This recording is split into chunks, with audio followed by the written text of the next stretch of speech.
Meus irmãos, desejo a todos a paz do Senhor. Depois de ouvirmos e nos alegrarmos com esses lindos hinos de louvor e adoração ao Senhor, convido os amados a um momento de meditação na palavra do Senhor, e nós teremos como base para essa meditação o livro de Números, capítulo 13, e o versículo de número 26. Números, capítulo 13, e o versículo 26, aonde assim está registrada a palavra de Deus. E vieram até Moisés e Arão e a toda a congregação dos filhos de Israel em Cádiz, no deserto de Parã, e lhes deram as informações e a toda a congregação. E lhes mostraram os frutos da terra, e contaram-lhe e disseram: Fomos à terra para onde tu nos enviaste, e verdadeiramente mana leite e mel, e este é o seu fruto. Todavia, é forte o povo que habita na terra, e as cidades são fortificadas e muito grandes. Além disso, vimos ali os filhos de Anak. Os amalequitas habitam na terra do sul, e os heteus e os jebuseus e os amorreus habitam nas montanhas, e os cananeus habitam junto ao mar e à margem do Jordão. E Calebe fez com que o povo se calasse diante de Moisés, e disse: Subamos imediatamente, e possuamos a terra, porque somos capazes de conquistá-la. Mas os homens que haviam subido com ele disseram: Não podemos subir contra aquele povo, porque são mais fortes que nós. E apresentaram diante dos filhos de Israel maus relatos sobre a terra que haviam examinado. E disseram: A terra pela qual passamos para examiná-la é uma terra que devora os seus moradores. E todo o povo que vimos nela são homens de grande estatura. E ali vimos os gigantes, os filhos de Anak, que são descendentes de gigantes. E éramos aos nossos próprios olhos como gafanhotos, e assim éramos também aos seus olhos. Amém. Até aqui, os irmãos podem tomar os vossos assentos. Muito obrigado. O texto que nós acabamos de ler, ele traz um relato sobre o caminho em que o povo estava atravessando rumo à terra prometida. Nós sabemos que quando Deus chama Abraão para fazer dele uma grande nação, um povo escolhido, um povo com o propósito de serem os seus representantes aqui na terra, Deus, no capítulo 5, ele avisa Abraão que chegaria um dia que a sua descendência seria escravizada. Inclusive, ele fala os anos que aquela nação, os seus descendentes seriam escravos. Ele diz: olha, por 400 anos a sua descendência servirá a outra nação em escravidão. Porém, chegará um dia em que eu julgarei aquele povo devido à maldade que cometerão com a sua descendência. E isso acontece quando Deus vai até o deserto achar Moisés, que achava que a sua carreira já estava acabada, porque estava com 80 anos de idade. Quando ele quis colocar em prática o seu ministério, não deu certo. 40 anos já que ele estava no deserto, cuidando das ovelhas do seu sogro, que se chamava Jetro. Então a Bíblia Sagrada nos relata que Deus, com mão forte, usa Moisés para tirar o povo da escravidão, porque havia chegado o tempo do cumprimento da promessa.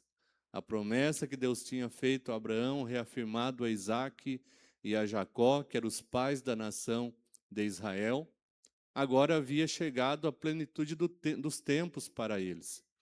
Aquela geração tinha o privilégio de adentrar na terra prometida, e eles tiveram o privilégio de ver Deus agindo em seu favor. 10 pragas Deus vai derramar, vai ferir o Egito com aquelas 10 pragas, a fim de que Faraó pudesse libertar o povo hebreu que ali estava escravizado já há mais de 400 anos. Quando eles são livres, então são conduzidos pelo caminho do Mar Vermelho, fugindo da rota que passaria pelo território dos filisteus. E no Mar Vermelho, Moisés fica atônito, porque olha para frente era mar, os lados eram montanhas, e atrás Faraó vinha, porque havia se arrependido de libertar o povo. Então vinha em grande disparada com seu exército para levá-los novamente ao Egito. Aí Moisés vai clamar ao Senhor, e Deus diz: por que clamas a mim, Moisés? Que tenho na tua mão? Tem uma vara, Senhor. Então toca com ela o mar, e o mar vai se abrir. Deus declara o seu cuidado para com a nação de Israel, declara que eles não estariam só em nenhum momento daquela jornada. Os seus olhos viram o grande milagre da travessia do Mar Vermelho. Os seus pés pisaram em seco. Além de Deus fazer o mar se abrir, ainda secou o lodo que havia no fundo para que eles pudessem atravessar com seus pés em seco. Aproximadamente um ano, um pouco menos de um ano de caminhada, e o povo já estava chegando nos limites da terra prometida. Já estavam prestes a tomar posse por herança daquilo que Deus havia prometido aos seus ascendentes, principalmente a Abraão. Porém, Deus ordena que Moisés escolhesse um homem de cada tribo, homens que exerciam liderança nas 12 tribos de Israel, a fim de que fossem espiar a terra, examinar a terra, para estabelecer as estratégias para conquistá-la, tendo em vista que a terra era habitada, não é?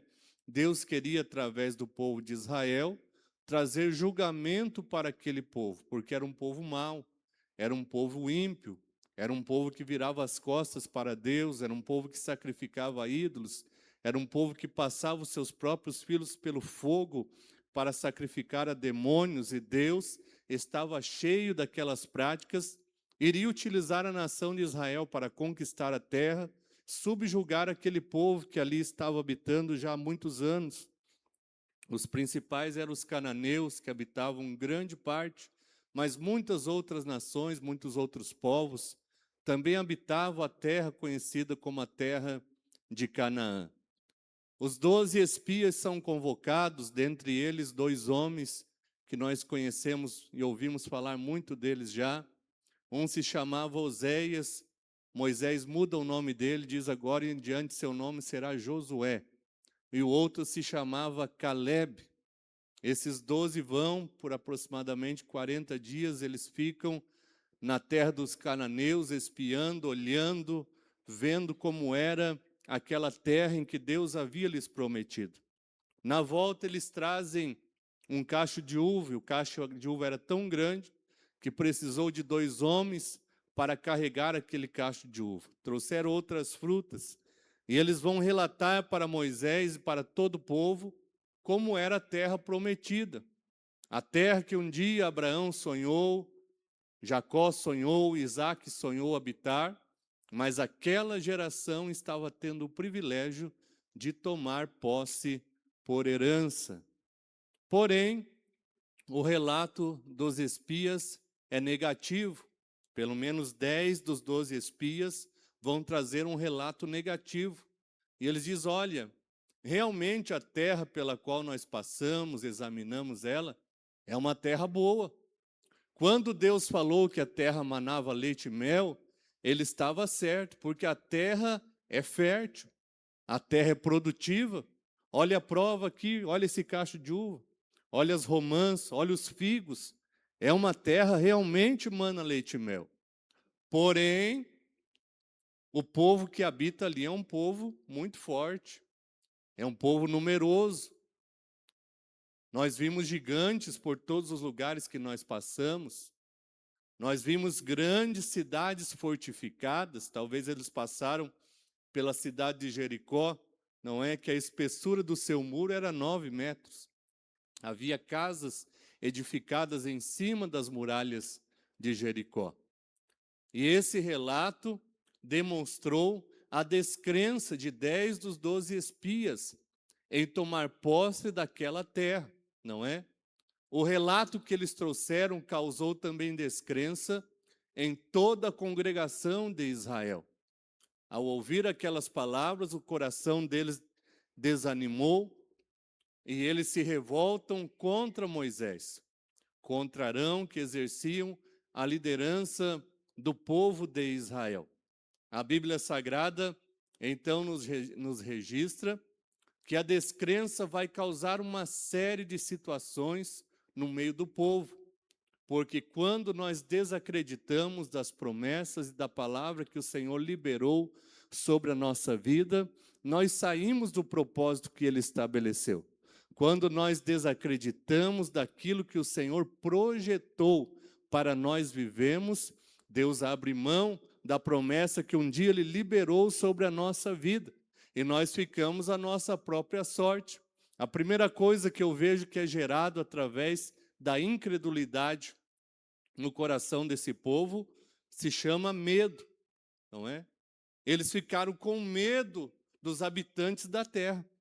Eles falaram, olha, os homens eram grandes, mas tão grandes, que nós parecíamos como gafanhoto aos olhos nossos e aos olhos deles também. Vejo que eles aumentam de tamanho desproporcional o tamanho daqueles homens, porque o medo havia tomado conta do coração.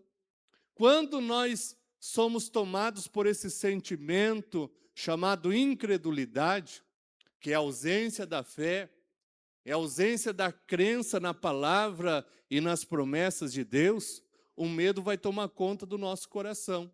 É por isso que você vê gente sofrendo com situações que poderiam ser resolvidas, mas a descrença gerou um medo tão grande que ele aumenta as situações aos seus olhos, não é? Quando olhamos para Davi enfrentando Golias, ele era um homem que tinha uma crença, uma fé tão grande no Senhor, que Golias para ele ficou pequenininho, porque ele sabia e conhecia o tamanho do Deus que ele servia. E quando nós conhecemos ao Senhor por nos relacionarmos com Ele, ainda que o problema seja grande, mas nós cremos que o nosso Deus é maior. Cremos que Ele está no controle da nossa vida, que Ele está no controle da situação. E enfrentamos como Davi de cabeça erguida. Aleluia, Davi disse, eu mesmo não tenho condições de guerrear contra ti, mas eu vou a ti em nome do Senhor dos exércitos de Israel. E tem mais, hoje mesmo o Senhor te entregará na minha mão.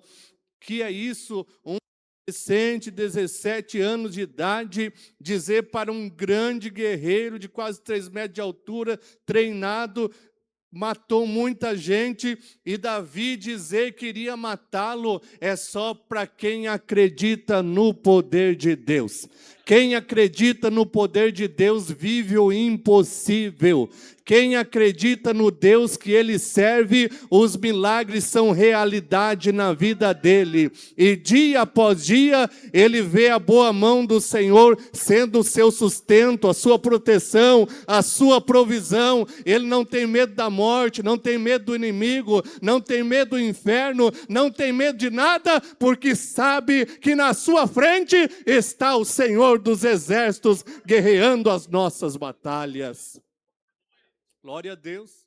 Se nós nos deixarmos levar pela incredulidade, o inimigo vai colocar tanto medo. Eu já conversei com pessoas que estavam ausentes do culto, e ele diz, pastor, estou com medo de sair de casa.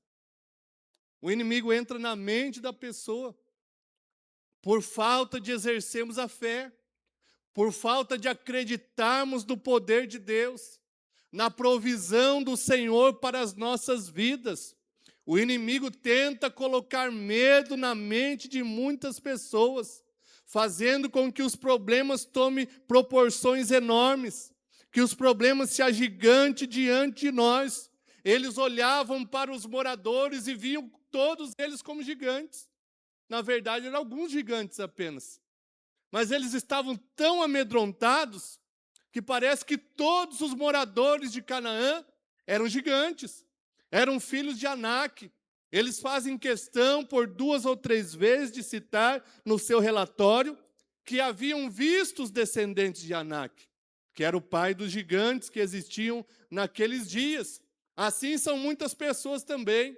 Ele olha para todos os lados com medo, temendo, mas o Senhor deixou registrado na sua palavra, por muitas vezes, 2 palavras: não temas, não tenha medo, confia no Senhor teu Deus. É Ele quem está no controle da tua vida, é Ele quem está no controle da tua história. É muita gente hoje em dia com medo da morte, meu irmão. A palavra de Deus nos diz, no Salmo 90, que todos os nossos dias estavam já escritos lá no livro do Senhor. Antes de nós existirmos, o Senhor conhece o dia que nós iremos partir. Então fica tranquilo, entrega o teu caminho ao Senhor, confia nele, pois tudo Ele fará na tua vida. Não tenha medo de palavras negativas, não tenha medo das afrontas de Satanás. O teu Deus é maior do que todas elas, o teu Deus é maior do que o inimigo. Confia no Senhor, porque dele virá vitória para o seu povo, para a sua igreja. Você toma posse dessa palavra nessa noite? Aleluia. A segunda coisa que me chama a atenção nesse texto é que a incredulidade vai nos impedir de receber as bênçãos do Senhor. A incredulidade fez aquele povo ficar 40 anos rodando no deserto. Rodando e não entrar na terra prometida. Deus fala para Moisés: Moisés, eu vou exterminar esse povo. Porque se tem uma coisa que Deus não aceita, se chama incredulidade. O escritor aos Hebreus fez questão de dizer que sem fé é impossível agradar a Deus. Eu vou exterminar esse povo, Moisés, porque esse povo me gera ira, esse povo me deixa irado. Será que eles já esqueceram dos sinais que eu operei no Egito? De todas as maravilhas que eles viram acontecer até aqui? Que às vezes nós temos memória curta, né? E Jesus nos curou ontem uma enfermidade, aparece outra hoje, vou morrer. Meu irmão, o mesmo Jesus que curou você ontem pode curar hoje também. A Bíblia assegura que Ele não muda, Ele é o mesmo ontem, hoje e eternamente. Mas o povo estava tão tomado pela incredulidade que eles nem lembravam mais que Deus tinha poder para abrir o Mar Vermelho, para fazer cair 10 pragas sobre o Egito. Nem lembravam, a incredulidade cegou eles, de tal forma que eles estavam perdendo o direito de entrar na terra prometida, e realmente perderam. Deus fala: essa geração não verá, com exceção de Josué e Calebe, porque Deus não é injusto, não condena o justo com o injusto. Calebe foi aquele que fez o povo se calar, enquanto eles reclamavam e expunham a sua síndrome do gafanhoto. Calebe disse: se nós obedecermos ao Senhor, e se o Senhor se agradar de nós, esse povo não será nada diante de nós. Nós conquistaremos a terra, porque o Senhor será conosco. Josué endossa as suas palavras, ratifica, e dessa forma Josué e Calebe se destacam como alguém que, no meio daquela incredulidade toda, continuaram exercendo a sua fé, continuaram crendo no Senhor. Jesus Cristo, certo dia, vai a Nazaré, a cidade que ele havia crescido, e a Bíblia Sagrada relata-lhe um episódio de incredulidade. E a Bíblia Sagrada diz que Jesus não pôde curar os enfermos que ali estavam, porque eles não acreditavam que Jesus tinha poder para tal. Eles arrazoavam em seus corações: não é este o filho de José, o carpinteiro? agora quer se passar por profeta, quer se passar por Messias, não é? Enquanto em Cafarnaum, paralítico andava, cego via, coxo tinha seus pés consertados, enquanto em Betânia Lázaro ressuscitava, Nazaré vivia uma miséria de milagres, vivia uma miséria espiritual, porque a incredulidade rouba as bênçãos do Senhor, a incredulidade faz com que a promessa não se torne realidade na nossa vida, mas Deus te trouxe a essa casa nessa noite para ressuscitar a sua fé, para te dizer que as promessas dele continuam de pé. Se você crê, tudo é possível ao que crê. Você crê nas promessas do Senhor para a tua vida? Glória a Deus. A terceira coisa que me chama a atenção é que a incredulidade, como a Bíblia Sagrada diz, um abismo chama outro abismo, não é? E a incredulidade naquele povo gerou rebeldia. Povo rebelde é um povo incrédulo, que não crê na palavra do Senhor. A Bíblia Sagrada registra que após os espias passarem um relato, então eles pegaram em pedras para apedrejar Moisés e Arão. Vejam só, eles só não apedrejaram Moisés e Arão porque a glória do Senhor apareceu em cima do tabernáculo. E quando a glória do Senhor apareceu, eles ficaram com medo, ficaram amedrontados, não é? Soltaram as pedras, se arrependeram de apedrejar Moisés e Arão. Mas veja o que a incredulidade vai causar na vida de um ser humano. Todas as vezes que nos deixamos tomar pela incredulidade acerca da palavra, do poder, das promessas de Deus em nossa vida, nós estaremos dando legalidade para o inimigo agir em nosso coração, para o inimigo dominar a nossa mente, não é? E foi isso que aconteceu com aquele povo. Veja, um povo que há poucos instantes era herdeiro de uma promessa de Deus, agora estava se posicionando contra o projeto de Deus. Moisés, que era um líder escolhido pelo Senhor, agora era alvo de pedradas. E coisa difícil no ministério, uma das coisas mais difíceis é suportar as pedradas, é suportar as palavras contrárias, é suportar as ofensas. Moisés não foi nenhuma, nem duas vezes que ele suportou aquele povo. Um povo que ele entrava diante de Deus e dizia: não mata esse povo, Senhor. Preserve esse povo. Até porque Moisés tipificava o Senhor Jesus Cristo. Ele se colocava como intercessor entre Deus e a humanidade. Senhor, se tu matar esse povo, o povo, as outras nações vão dizer: olha, Deus não conseguiu colocar eles na terra prometida. Ou vão dizer que o Senhor trouxe esse povo para o deserto para matar eles todos aqui no deserto. Senhor, tenha misericórdia, assim como o Senhor perdoou outras vezes, perdoa mais uma vez esse povo. E por causa da intercessão de Moisés, o povo era perdoado, não é? Hoje, Jesus Cristo está intercedendo por nós, assim como Moisés um dia intercedeu pelo povo, não é? Quantas vezes Deus tem vontade de acabar conosco? Sim, Deus tem vontade muitas vezes de nos exterminar, porque nós pecamos e o pecado deixa Deus irado. Deus nunca vai aceitar, nunca vai compactuar com o pecado. Deus abomina o pecado, mas nós, sendo falhos, pecamos.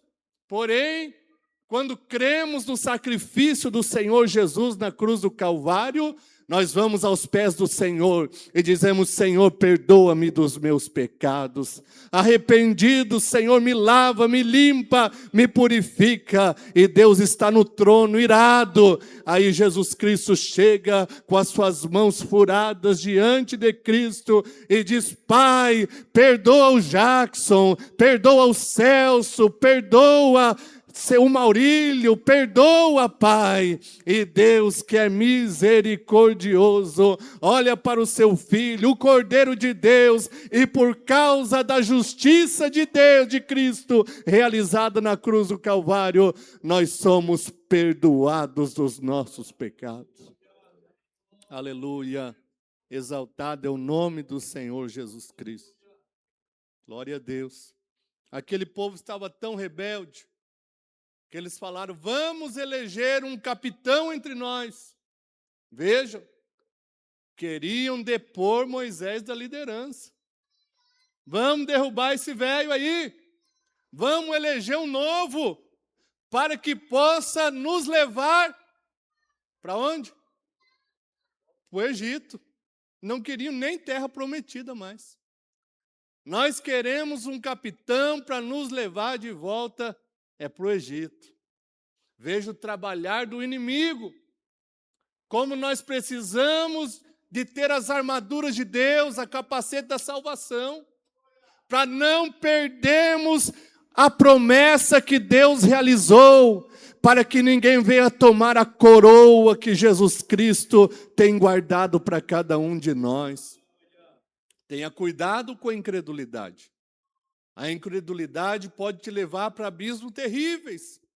Pode nos levar a situação terrível espiritualmente e até fisicamente falando, não é? Vamos eleger um novo capitão.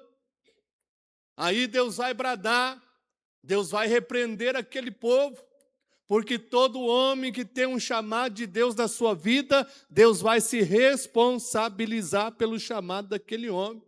Deus não vai permitir que as afrontas do adversário prevaleçam. Deus é um Deus que tem compromisso com os seus.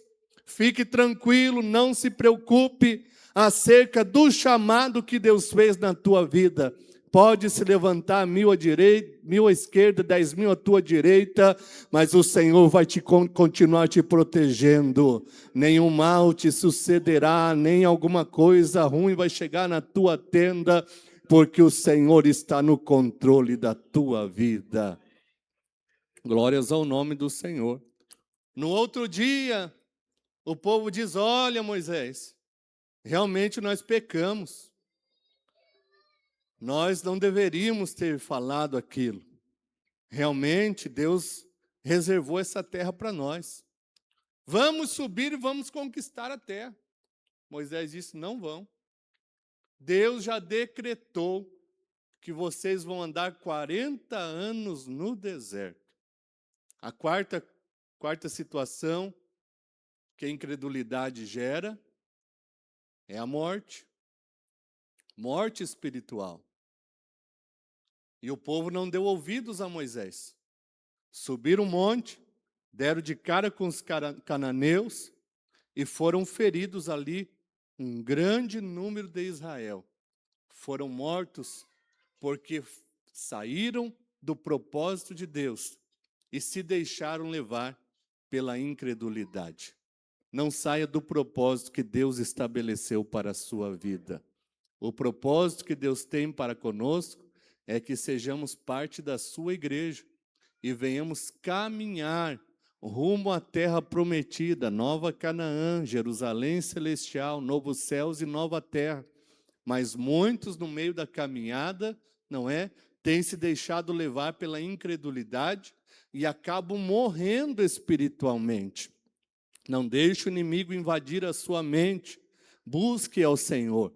Tenha um relacionamento de intimidade com Deus, porque quando conhecemos o Senhor, nós sabemos que Ele é fiel para cumprir as suas promessas. Existia um profeta no Antigo Testamento que se chamava Isaías. Isaías era um homem que tinha grande intimidade com Deus.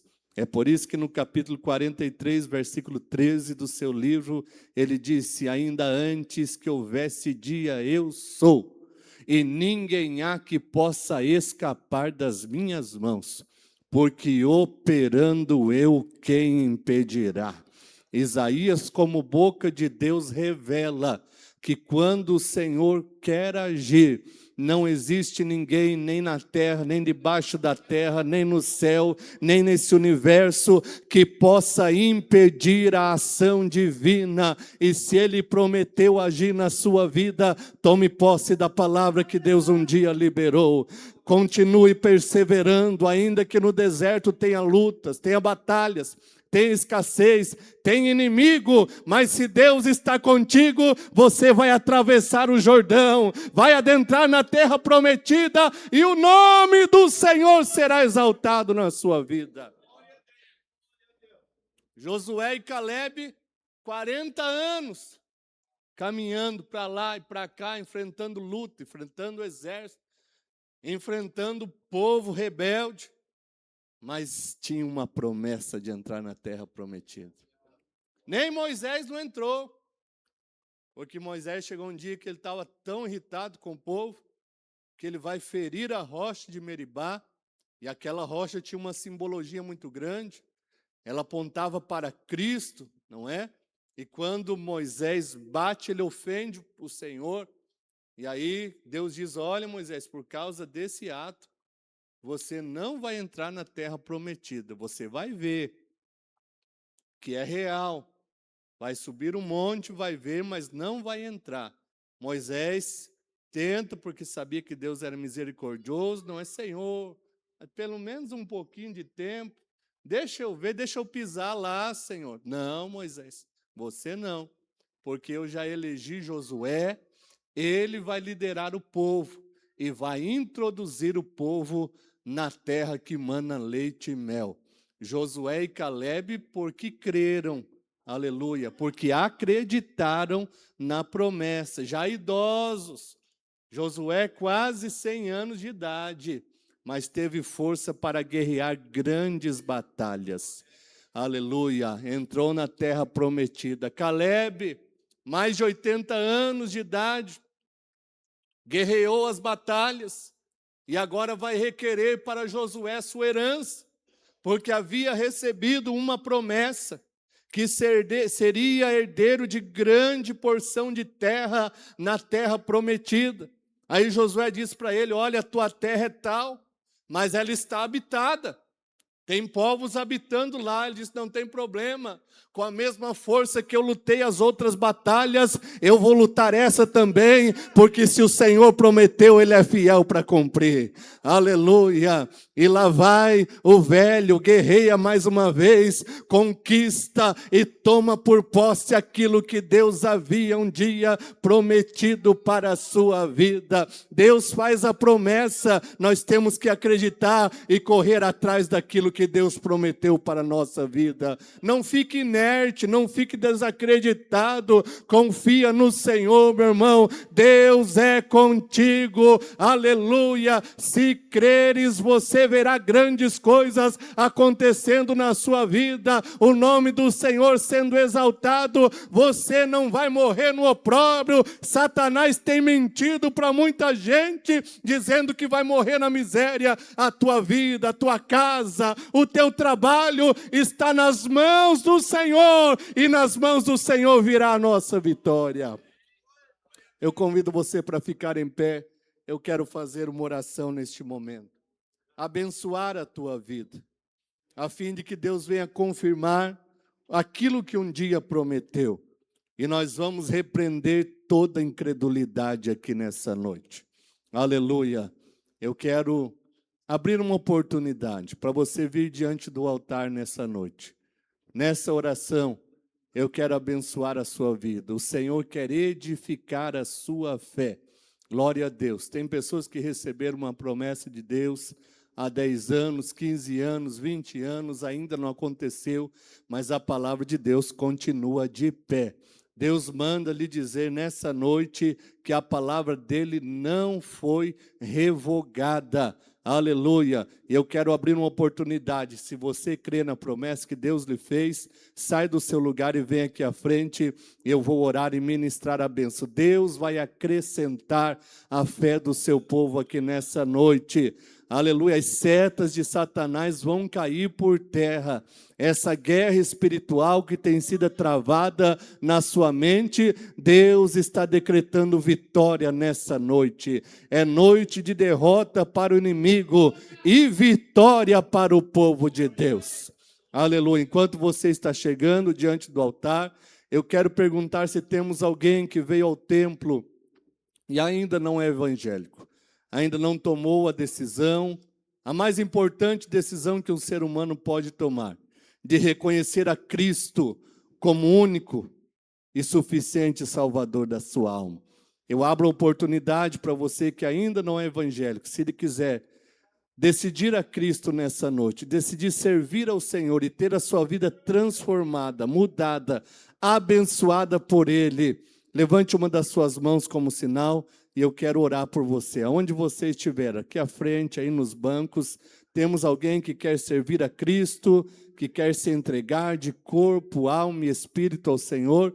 Levante uma das suas mãos para que eu possa orar por você, abençoar a sua vida. Temos uma irmã com a mão levantada lá atrás.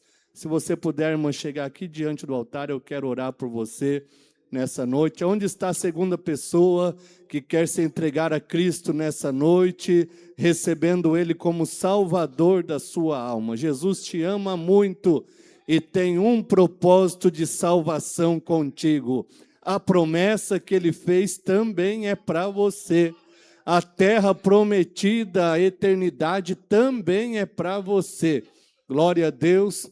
Mas, Juliana, conduz ela ali, por gentileza, a irmã que está chegando, para que possamos orar por ela. Onde está a segunda pessoa que quer se decidir por Cristo, que quer receber Cristo na sua vida, que quer também ser alvo das promessas de Deus sobre a sua vida? Glória a Deus. Aonde está a segunda pessoa? Nós já iremos orar. Glórias a Deus. Se o Senhor está falando contigo, não resista. Venha, abra o seu coração para Deus. Deus te recebe como filho nessa noite. Deus quer jogar no mar do esquecimento os seus pecados. Deus quer te abençoar de forma especial. Nós vamos orar por essa jovem senhora que está se decidindo servir a Cristo nessa noite. Vamos abençoar a vida dela, da sua família. Que o Senhor reine no seu coração, na sua vida. Que a presença do Espírito Santo esteja com ela todos os dias, até o dia do arrebatamento da igreja. Depois eu vou orar pelos irmãos. Vamos levantar as mãos, orar pela nossa irmã. Nosso Deus, nosso Pai Celestial, eu te louvo por essa alma que é preciosa a Ti, Senhor. E hoje ela toma a mais importante decisão da sua vida, que é reconhecer a Ti, Senhor, como Salvador da sua alma. Receba ela como filha Tua, Senhor, a partir de hoje. Perdoa os seus pecados, meu Deus, apaga as suas transgressões, que o seu nome seja registrado lá no céu, no teu livro, no livro da vida, Senhor. Aleluia, derrama a presença maravilhosa do Deus Espírito Santo sobre ela agora. Lava suas vestes espirituais com teu sangue precioso, Senhor Jesus. Firma os pés dela na rocha, que é o Senhor Jesus, para que ela possa te servir com alegria todos os dias, até o dia do arrebatamento da igreja. É o meu pedido, a minha oração, em nome do Senhor Jesus. Amém, Jesus, que Deus abençoe, glória a Deus. Agora vamos orar.